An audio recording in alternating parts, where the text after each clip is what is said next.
Assalamualaikum warahmatullahi wabarakatuh. Saya Ilaful Ummah dari Prodi Ekonomi Syariah IAIN Madura akan mempresentasikan mata kuliah pengantar studi Islam yang diampu oleh Bapak Fakih Ali Syariati. Materi yang akan saya bahas adalah epistemologi keilmuan Islam Bayani. Pengertian epistemologi Islam Bayani. Epistemologi bayani adalah pemikiran khas Arab yang didasarkan atas otoritas teks. Pada pemikiran bayani dibagi menjadi dua pemikiran, yaitu pemikiran secara langsung dan pemikiran secara tidak langsung. Pemikiran secara langsung dalam epistemologi bayani adalah pemikiran yang berdasar dari teks yang tidak perlu untuk diteliti lagi. Dan pemikiran secara tidak langsung adalah pemikiran yang perlu untuk diteliti kembali. Menurut Mahmud Arif dalam bukunya yang berjudul Pendidikan Islam Transformatif menjelaskan bahwa bangsa Arab sangat mengagungkan bahasanya karena mereka berkeyakinan bahwa bahasa mereka adalah bahasa wahyu dari Tuhan. Selanjutnya adalah persoalan nafas makna dalam bayani. Yang pertama yaitu makna suatu kata. Persoalan ini terjadi dikarenakan adanya perdebatan antara Mu'tazilah dan Ahli Sunnah. Mu'tazilah berpendapat bahwa makna suatu kata diambil sesuai dengan konteksnya. Sedangkan Ahli Sunnah berpendapat bahwa pemaknaan suatu kata dimaknai berdasarkan kata aslinya.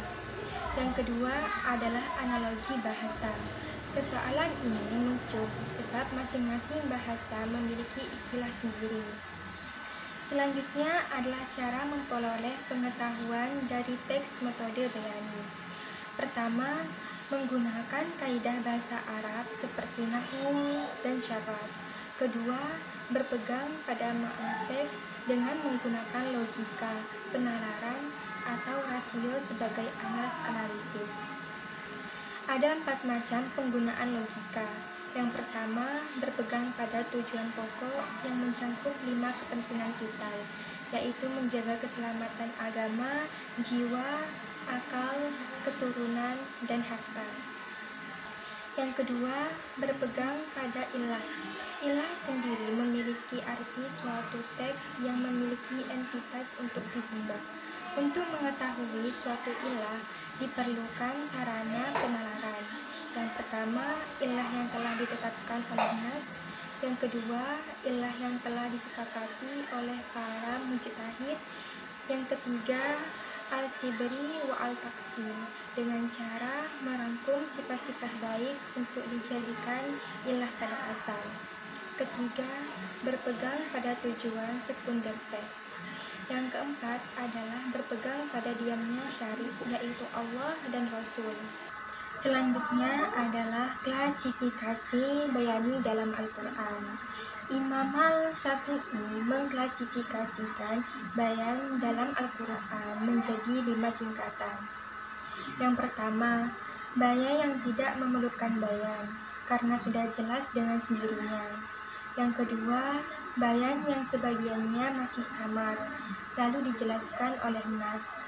Ketiga, bayan yang semuanya masih samar dan kadang-kadang dijelaskan oleh sunnah. Yang keempat, bayan sunnah, yang mana kita wajib memeganginya karena Allah telah memerintahkan kita agar kita taat kepada Rasulullah. Kelima, bayan ijtihad, yang diperoleh melalui qiyas terhadap apa yang sudah ada dalam Al-Quran dan Sunnah. Sekian dari saya, mohon maaf apabila ada salah kata. Assalamualaikum warahmatullahi wabarakatuh.